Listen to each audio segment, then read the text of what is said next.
é elusão, tá? É um tema bem interessante que eles estão usando, dizendo que não é de repercussão imediata para todo mundo, ou seja, mesmo que seja associado. Então, nós temos um caso bem singular na Quinta Jaí, de um sindicato de armadores ali, que esse tema está sendo discutido pesadamente e correndo risco de perder para aqueles que vieram apenas entrar ou se associar após a decisão de ganho da ação. E os advogados da União estão focando muito nessa tese, sabe? Então, quando a gente coloca para vocês aqui, ó, nós fizemos uma proposta, está aí a proposta, vocês podem, inclusive, entrar em contato comigo ou com o André, a proposta já foi para todas as concessionárias, o valor é quase simbólico, é R$600 por cada CNPJ, para vocês aderirem a essa ação que está proposta e a gente não ter nenhum perigo de discutir mais à frente a tese da ilusão, porque vocês entraram antes mesmo de que o protesto se encerre com a notificação da União e fica tudo nos conformes, né?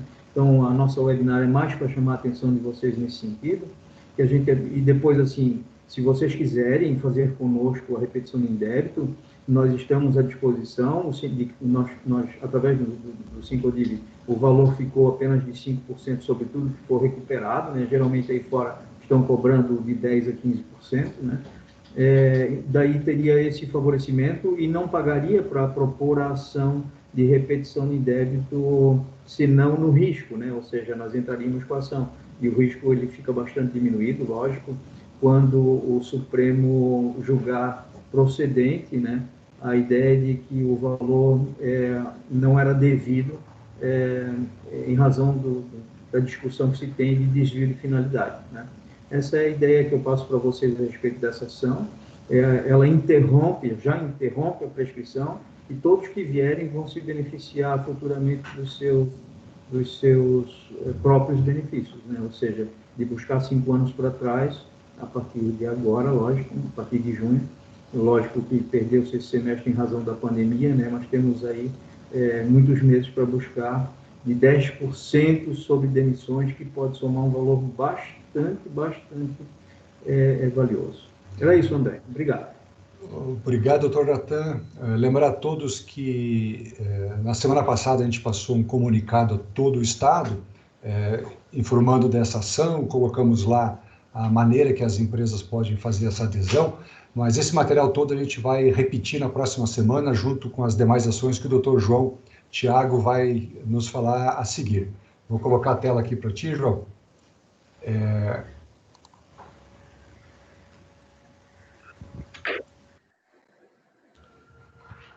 Boa tarde, pessoal. Boa tarde. Estão me ouvindo bem? Perfeito, João. Está tranquilo. Espero encontrar todo mundo muito bem, com saúde, onde estiverem nesse nosso estado catarinense. André, novamente, sempre um prazer vir à FenaBrave, convite de vocês, doutor Natan também, para explanar e dar um parecer geral sobre como estão as ações tributárias que nós deflagramos aí nos últimos tempos aí, ou anos até, da FenaBrave, né? Nessa tabela que vocês estão, nessa slide, perdão, que vocês estão tendo acesso, que foi disponibilizado pela FenaBrave, o item 1, então é a ação que o Dr. Natan estava comentando, que é a ação dessa questão do 10% do FGTS, né?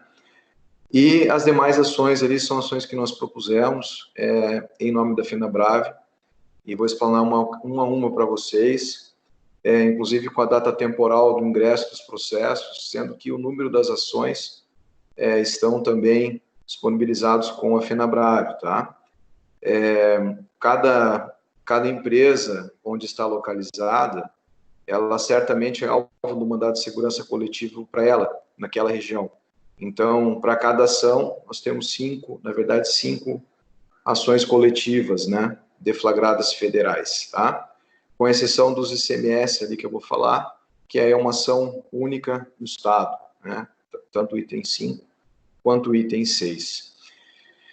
Começando um pouquinho, pessoal, falando sobre o item 2, então, da questão do ICMS, da não incidência nas bases de cálculo, né, das contribuições federais do PIS e da COFINS. Essa matéria, nós ingressamos com ação em nome da FenaBrave Santa Catarina, com os mandados de segurança coletivos, na data de 15 de março de 2017. Tá? Todos esses processos eles foram procedentes, todos esses processos tivemos sentenças procedentes em primeiro grau, e também obtivemos, obviamente, acórdãos favoráveis no Tribunal Regional Federal, e a União Federal, Fazenda Nacional, por meio de seus procuradores, vem postergando, apresentando recursos infindáveis para evitar o trânsito em julgado, ou seja, o término dessas ações que foram propostas em 2017. Né? Algumas dessas ações já transitaram em julgado. Na verdade, o mandado de segurança coletivo de Blumenau e o mandado de segurança coletivo de Joinville já ocorreu o trânsito em julgado desses dois processos. Tá? Os demais, que seria a região de Joaçaba, a região de Lages e a região da capital, esses processos ainda estão em trâmite, ok? Em razão de que a União Federal vem apresentando recursos ao STJ, tentando e buscando postergar o término desses processos, né? Existe uma celeuma, um problema muito grande hoje no que se refere ao ICMS, né? Em razão de que a União ela alega, nos processos, que a decisão do Supremo, que deu fim a essa discussão, que é o tema 69, não disse exatamente qual é o ICMS que se trata, a exclusão. Embora que, né, existam N julgados, né, favoráveis a um determinado tipo de ICMS. Tá? Porém, essa decisão do Supremo ainda não acabou, ou seja, essa matéria ainda não chegou ao final, e muitas empresas têm optado por já pedir a compensação desses créditos dos últimos 5 anos, contados do ingresso do processo. Né? Então, para os que são associados e fizeram adesão a esse processo em particular, o item 2, vale lembrar que vocês têm a possibilidade de buscar os últimos 5 anos contados ali, então, da data do ingresso da ação, correto? Como o doutor Natan também falou, a União Federal, ela vem asseverando aí em defesas, né? Principalmente em razão de ações deflagradas por federações, associações e sindicatos, que os associados que aderem aos processos posteriormente às decisões finais utilizam-se desse subterfúgio para fins meramente elusivos, que é o que o doutor Natan comentou. É um debate, na verdade, sem menor condição, por assim dizer, por parte da União, porque essa decisão, quando ela é tomada territorialmente, então não há essa discussão do tempo, né, do associado, etc.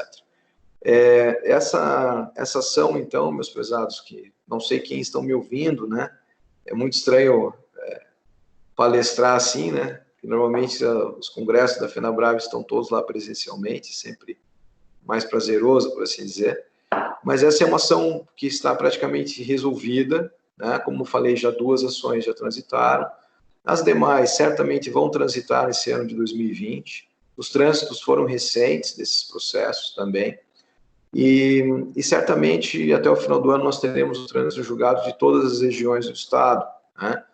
E para aqueles que são associados, né, das regiões de Blumenau e Joinville, já podem, obviamente, entrar em contato com a FenaBrave, né, e qualquer dúvida para com a minha pessoa, que a gente vai começar a instruir aí como fazer essa busca desse crédito, né, que é uma coisa realizada particularmente pela empresa, nós não temos nenhuma participação, só instruem com a documentação, né, qual é o ICMS que está sendo discutido, e assim, doravante, vai ser uma nova briga, que vai ser essa discussão com a União Federal agora, do crédito do ICMS, né, aplicável, né, da exclusão. Essa ação, ela, como todas as ações que nós propusemos, com exceção da ação número 1, que foi tratada pelo Dr. Natan, nós não temos nenhum valor de participação, não é? Então, o valor que foi recolhido no momento da adesão à FenaBrave, né, isso não não existe qualquer compensação, né, de honorários de êxito, etc. Não há essa previsão. Então, os valores são bastante módicos, né, penso eu, para o ingresso nos processos e possível ou certamente obtenção futura de um crédito tributário que a empresa pode se beneficiar. Então, esse item 1 foi proposto, como eu falei, no ano 2017, as ações foram propostas, a maioria delas no mesmo dia do julgamento do Supremo. Nós fizemos isso com o intuito de salvaguardar o interesse dos associados da Federação aqui no Estado, já com receio de que no dia 15 de março de 2017, quando houve o julgamento, de que houvesse uma modulação temporal por parte do Supremo, excluindo, então, os contribuintes que não obtivessem, né, já não tivessem com ação judicial deflagrada. Então, é uma ação hoje que está completando aí, já indo para o seu terceiro ano aí daqui a pouco, e é uma ação que certamente não há nenhuma possibilidade de reversão, tá? Como eu falei para vocês, então, o momento de deflagração dela foi 2017. Mas, João, qual é o meu processo? O processo varia de acordo em qual região do estado está localizada a sua empresa, né?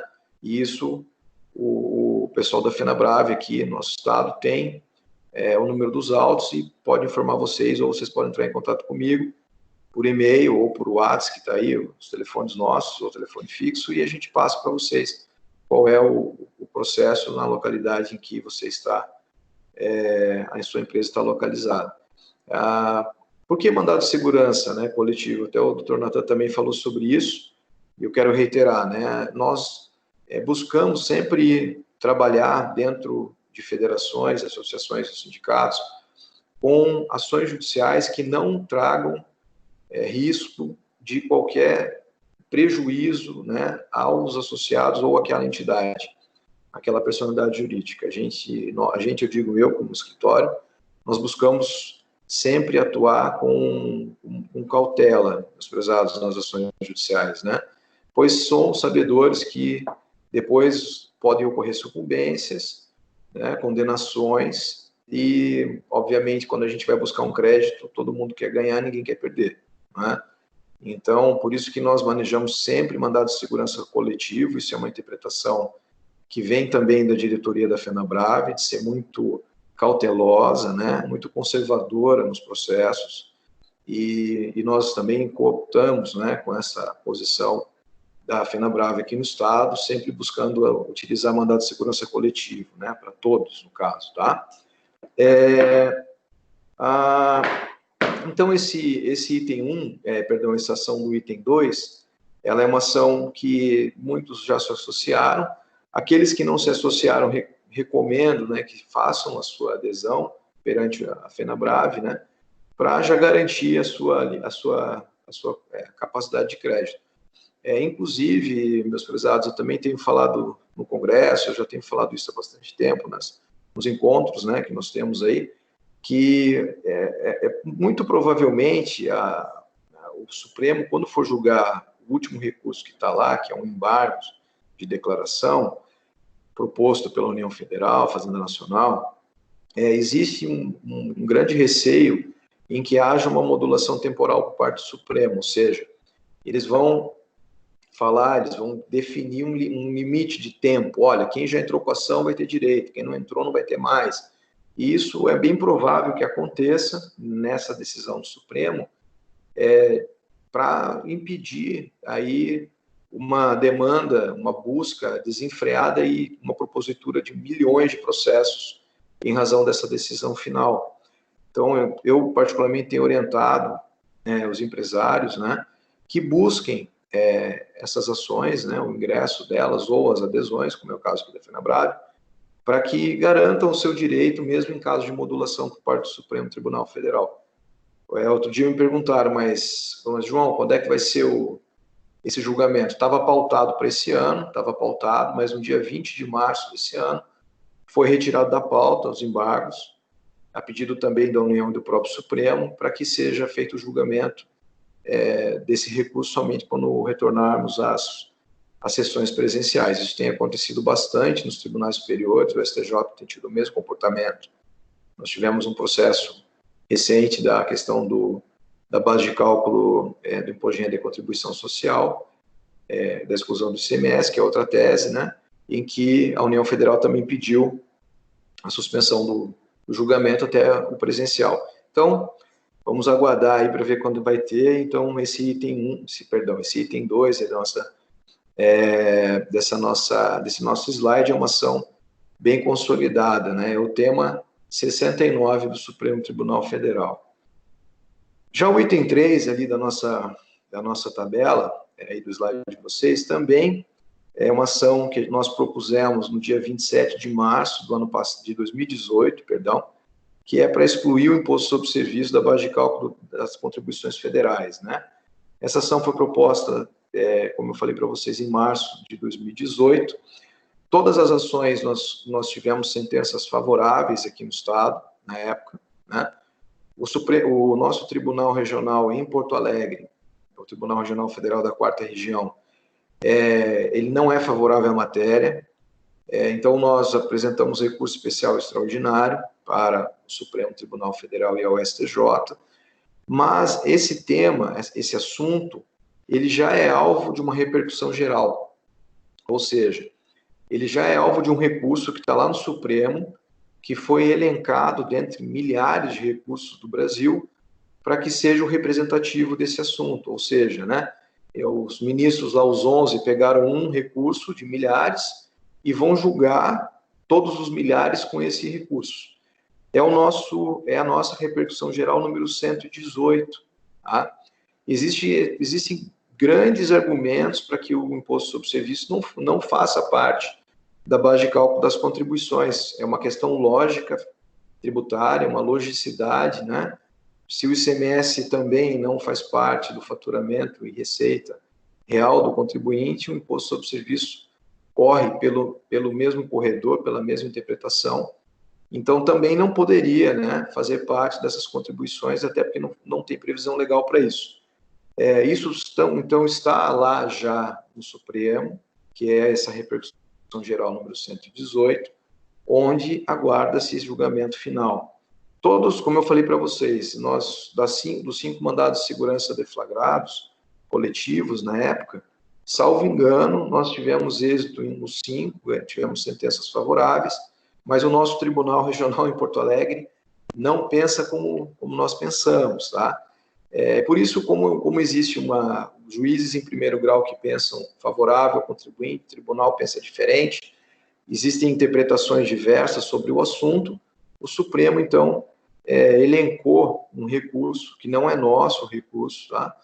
Para que seja o recurso representativo da repercussão geral, que é a nossa repercussão geral número 118. Esse tema do imposto sobre serviço, então, são ações mandamentais coletivas, mandados de segurança, que nós impetramos no dia 27 de março do ano 2018. Os números dos processos estão na FenaBrave, e você pode consultar as sentenças e os acórdãos, né, da sua região diretamente com o pessoal da FenaBrave ou entrando em contato comigo, como eu já falei anteriormente. Estou sempre à disposição de todos aí.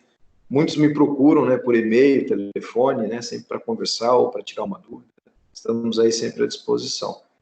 Também aqueles que não fizeram adesão, recomendo que façam a adesão antes do julgamento final da matéria, né, para evitar essa discussão sobre a tal da ilusão tributária que a gente tem comentado, que realmente nós temos aqui um sindicato no município de Itajaí que tem uma decisão em que estão ocorrendo adesões tardias, né, e que a União Federal realmente tem partido para cima com muito afinco para evitar aí essa possibilidade de utilização do crédito, tá? Então, recomendo aí quem tiver dúvida, consulte o seu jurídico. Tenho certeza que todos têm excelentes colegas aí que patrocinam e auxiliam nas empresas, né? E também aos meus colegas advogados que estão me ouvindo, estou sempre à disposição, né? Para qualquer dúvida aí que tiver. Então, essa questão do número 3 ali é um tema em repercussão geral. Então, o que fazemos agora, João? Nada, né? Obrigatoriamente, vamos ter que aguardar o julgamento da repercussão geral. Aí vem a segunda pergunta: e quanto tempo vai demorar, João? Aí fica muito difícil precisar, porque o nosso Supremo, os nossos 11 ministros, como todos estão acompanhando, né, vem vivendo um momento muito mais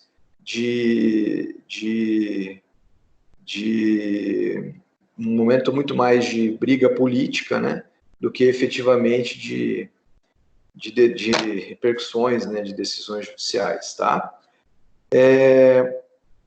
O número 4 ali, a exclusão da base de cálculo do PIS e da COFINS, também foi alvo de mandado de segurança.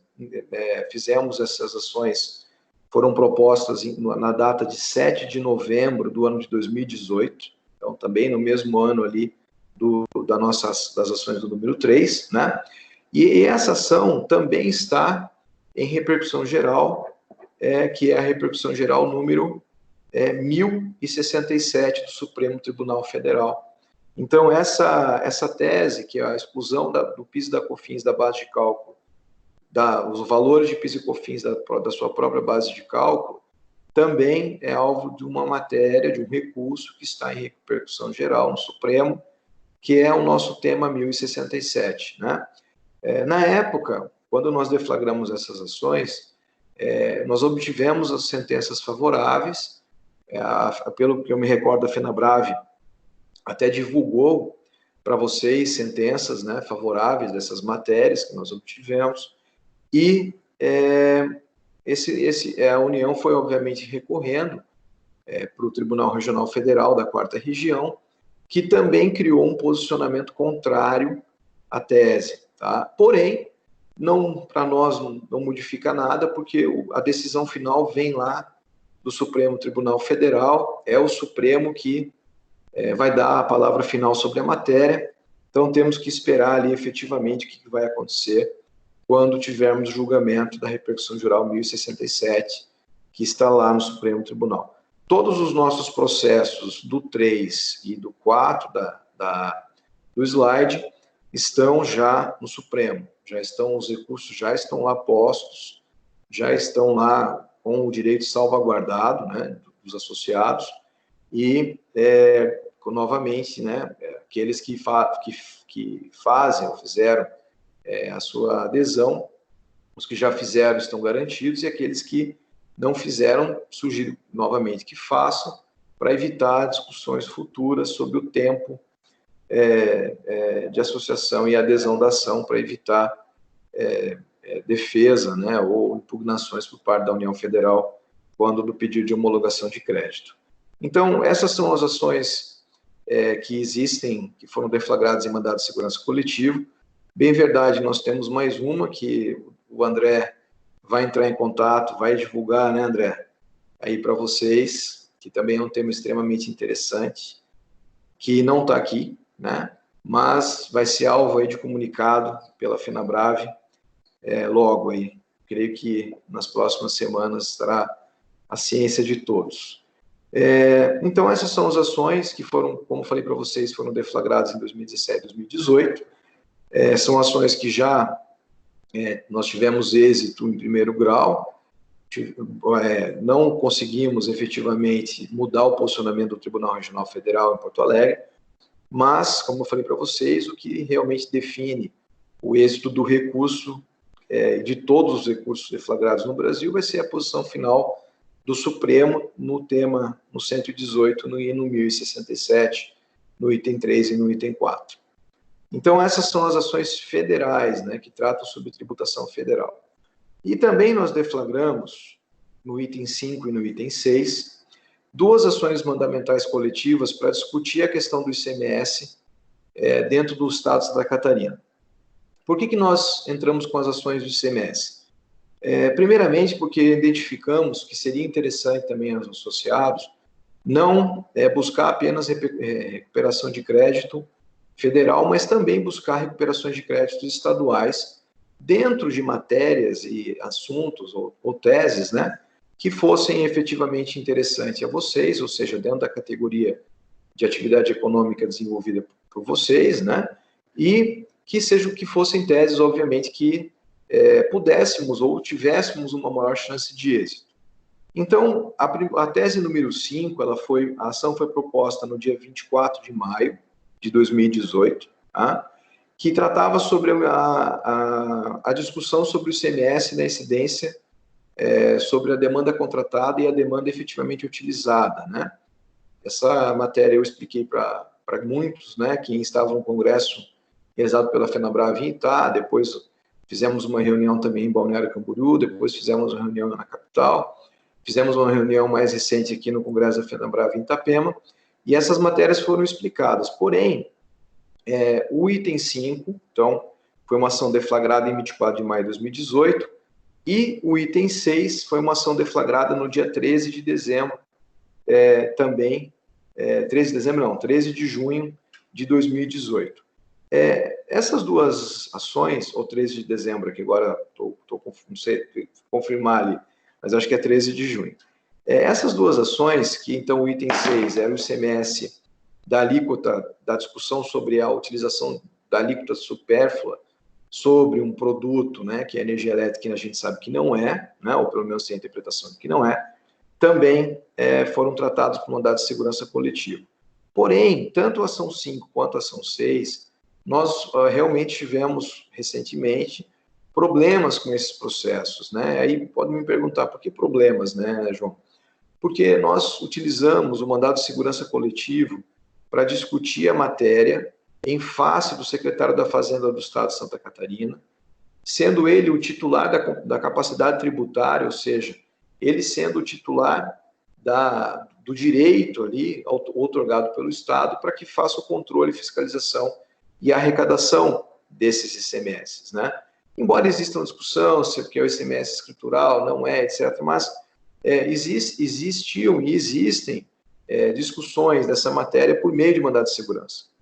Nós propusemos as ações, então, como foi informado, e realmente, recentemente, agora no mês de junho e também no começo do ano, nós tivemos ambas as ações, elas não foram nem julgadas improcedentes, elas simplesmente não foram apreciadas a sua matéria na sua totalidade, em razão de que o STJ, o Superior Tribunal de Justiça, entende que essa matéria ela não pode ser tratada por mandado de segurança, ainda mais coletivo. Ela entende que tem que ser tratada efetivamente e de forma principal por meio de uma ação ordinária, né?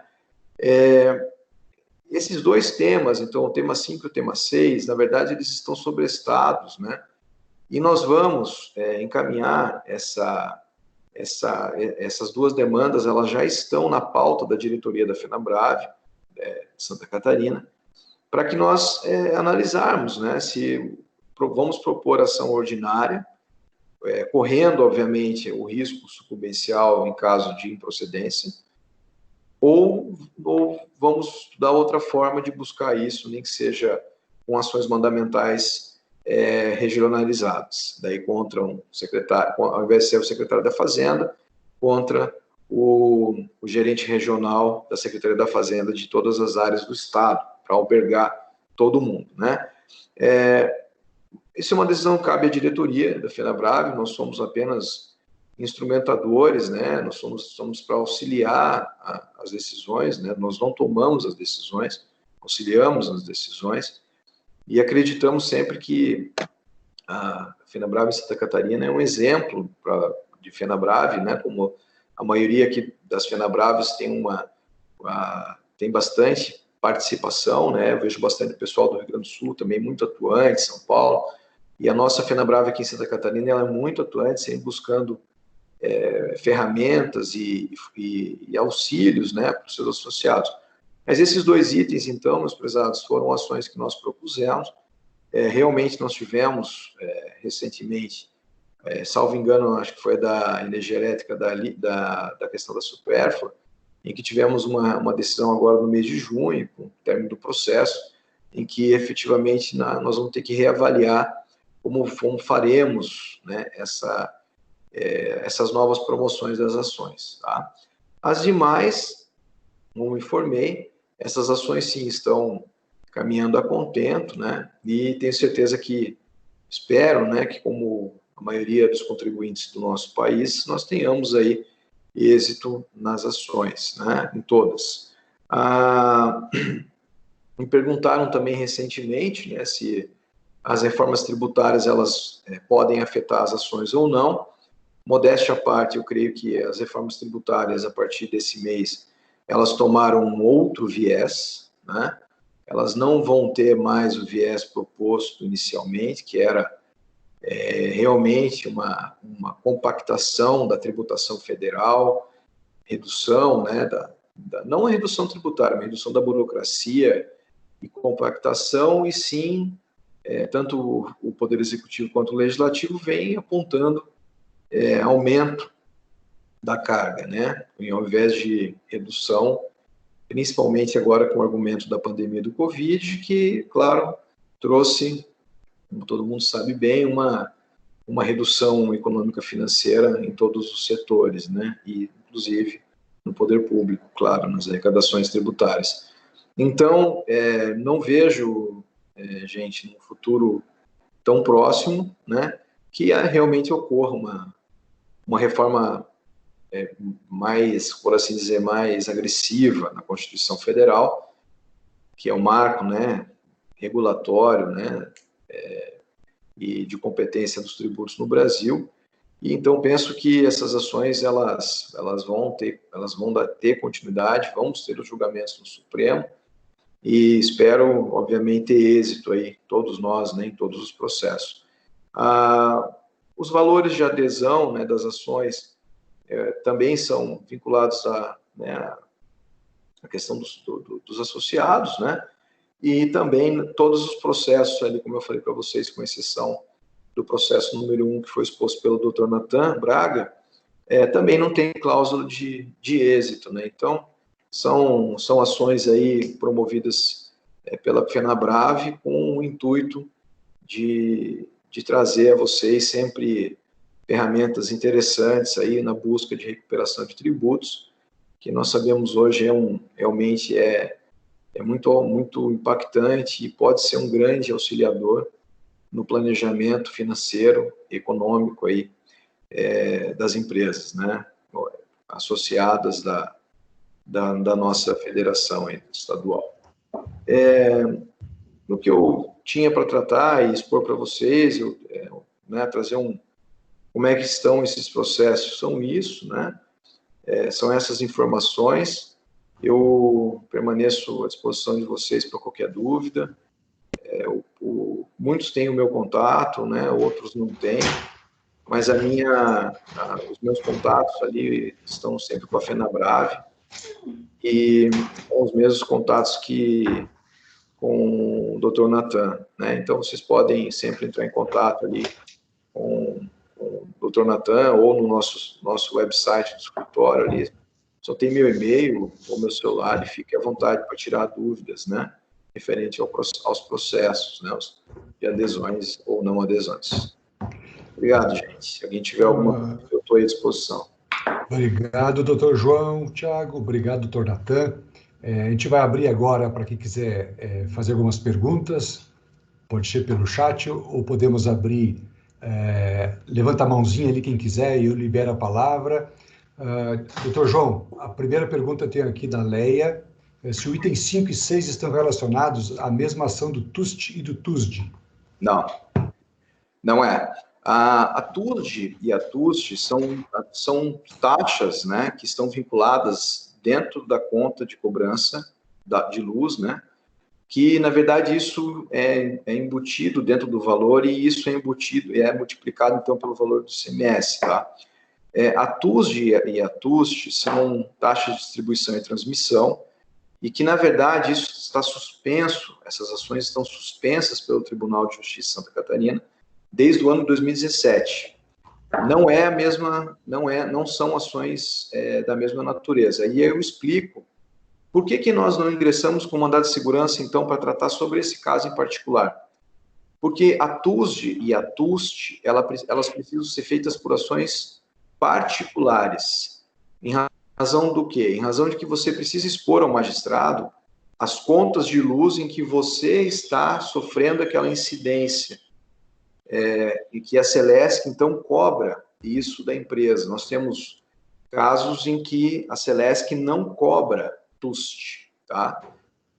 Então, que é a taxa de transmissão. Então, não dá. É uma ação que não dá não há possibilidade de tratá-la de forma coletiva, ela tem que ser tratada individualizada. E reitero para vocês, a TUST e a TUSD, né? Embora exista uma grande argumentação de ilegalidade, que eu concordo, também acho que não pode, a lei não permite, né? Estadual, nossa lei do CMS, mas é muito comum, isso a Celesc realmente procedia, né, com isso, e o Estado de Santa Catarina também, obrigado. Só que o Tribunal de Justiça, ele avocou também um recurso e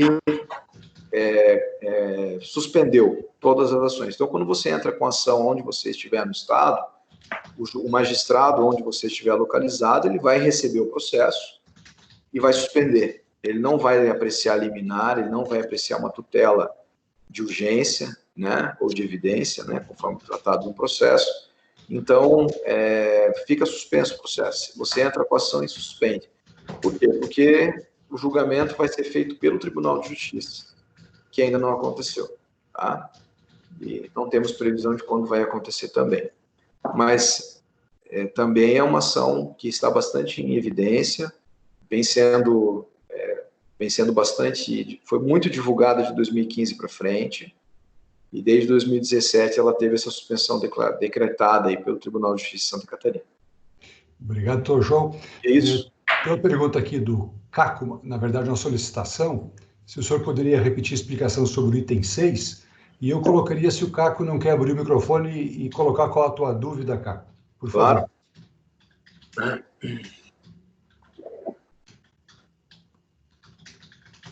Eu posso falar primeiro, né? Então, assim, ó, eu vou falar depois eu não ouvi o nome do senhor, né? Pode se manifestar. A questão da alíquota, esse mandado de segurança da alíquota de 17% para 25%, existe no STJ uma discussão, e isso está bem dividido lá no tribunal, se o ICMS deve ser tributado na sua alíquota máxima sobre o valor da energia elétrica ou deve estar embutido dentro da alíquota de produtos, que é a alíquota de 16%. Né? A energia elétrica, ela não pode, dentro creio eu, né, de uma interpretação bastante simples, né, ser considerado um produto supérfluo, ou seja, um produto que não é essencial, um produto que não tem essencialidade dentro das atividades econômicas. Né? Como é que eu vou dizer que um concessionário de veículo, a energia elétrica para ele é supérflua, ele não precisa daquilo, né?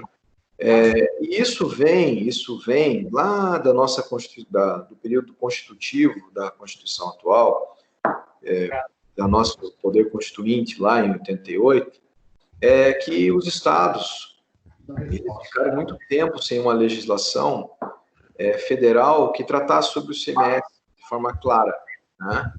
Existe uma lei complementar, que é a Lei Complementar 87 de 1996, chamada de Lei Candir, que então, de 88 até 96, nós vivemos um limbo legislativo do ICMS no Brasil, geral, né?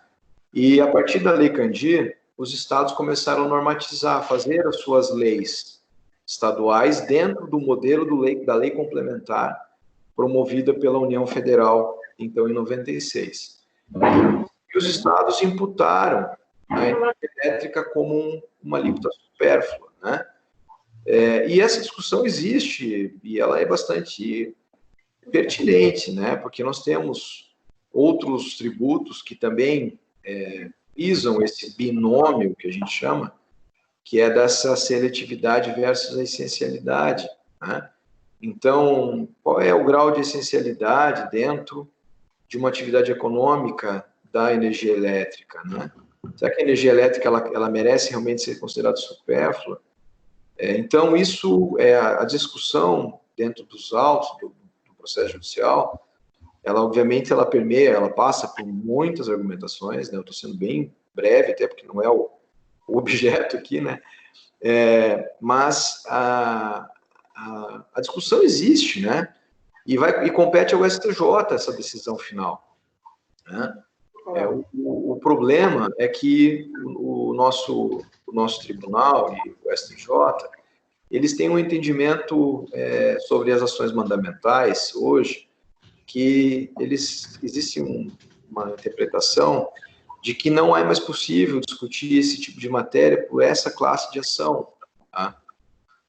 Que eu sou bastante contrário a esse posicionamento do STJ. Eu tenho que afasta o direito, né, de buscar o poder judiciário do contribuinte, né?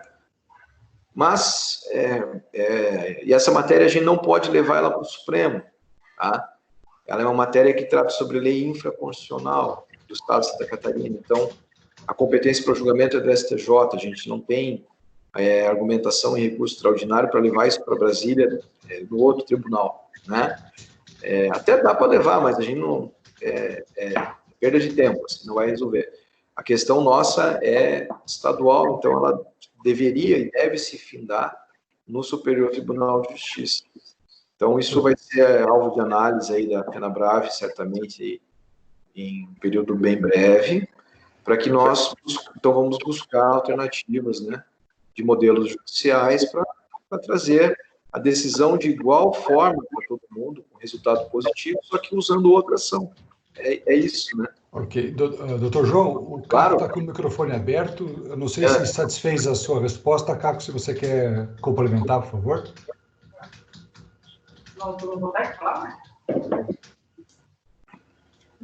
Oi. Oi, boa tarde. Boa tarde. O Caco está aqui na sala junto. Agora, a resposta 6 ficou clara. Agora, a energia utilizada deve ser contratada do item 5. Só explica um pouquinho sobre isso aí. Ok. Existem a Celesc, quando ela faz o contrato com as empresas, quando nós fazemos um contrato de energia elétrica, com qualquer, seja uma empresa, né? Com pessoa física isso não acontece, existe um contrato feito com a Celesc. Esse contrato, ele faz uma previsão de utilização de determinada quantidade de energia elétrica que a empresa vai ter no mês. Vamos imaginar, um concessionário, ele monta uma unidade e a previsão dele de utilização de energia elétrica naquele período é de 500 kW, sei lá, tá? O que acontece? O Estado de Santa Catarina, ele cobra o ICMS sobre o que você contratou, 500 kW, por exemplo, e não o que você utilizou. Porque eu posso pedir uma demanda para a Celesc, eu posso pedir um contrato com a Celesc, mas não é efetivamente o que eu utilizei no mês. Eu contratei 500 kW, mas eu usei 100. Ok, então o ICMS deve incidir sobre 100 e não incidir sobre 500, compreende? Essa é a matéria, né? Existem já diversas decisões, essa é uma matéria que vem já há bastante tempo, né? Sendo trabalhada por diversos escritórios no Brasil todo, e quando eu digo bastante tempo, já é mais de década, tá, gente? E é uma ação também com um cunho, um resultado extremamente positivo, né? A matéria é bem, posso dizer, ela é até bem simples de ser observada pelo Poder Judiciário, tá? É simplesmente que o tributo ele só pode incidir sobre o que efetivamente foi utilizado pelo contribuinte, não o que foi previsto numa previsão contratual para com a concessionária de energia elétrica do Estado. Ficou claro? Sim, ele respondeu no chat que, ok, agradece que está respondido. Perfeito. Alguém mais dos participantes gostaria de fazer alguma pergunta, alguma colocação? Os doutores estão à disposição.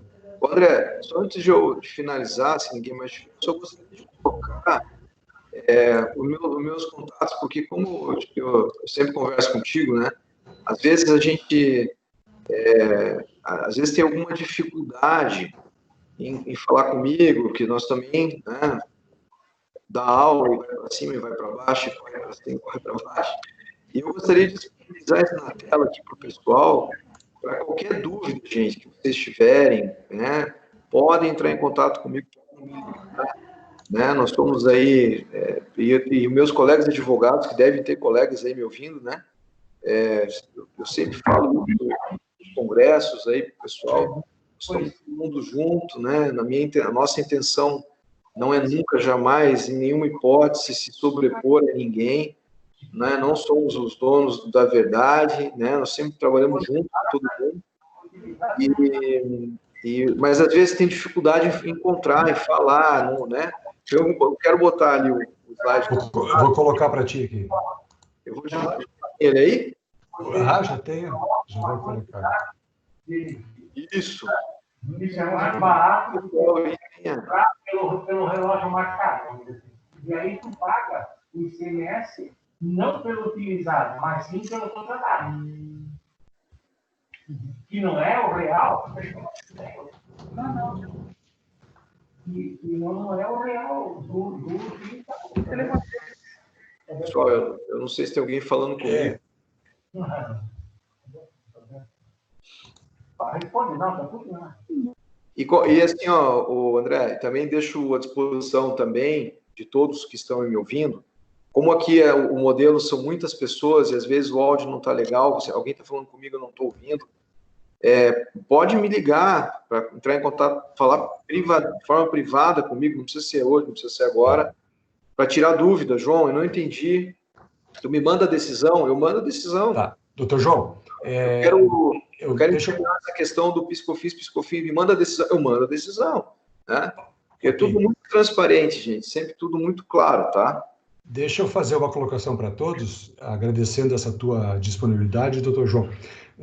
Como eu falei no início, nós vamos fazer agora, provavelmente no início da semana, segunda, terça-feira, vamos disponibilizar os assuntos que foram tratados hoje, todos os termos de adesões, para quem quiser fazer, e lá nesse material eu coloco o seu contato, o contato do Dr. Natan, disponíveis para todo o Estado, ok? Obrigado. Gostaria de saber se mais alguém tem intenção de falar, por favor, é só abrir o seu microfone. Se não tiver, vamos encerrar o nosso bate-papo, agradecendo imensamente ao Dr. Natan, ao Dr. João Thiago, os seus esclarecimentos. Em nome da FenaBrave, da nossa diretoria, desejar um bom restante de semana e colocar também a entidade à disposição a qualquer momento que vocês precisem tirar alguma dúvida. Obrigado a todos. Abraço. Obrigado.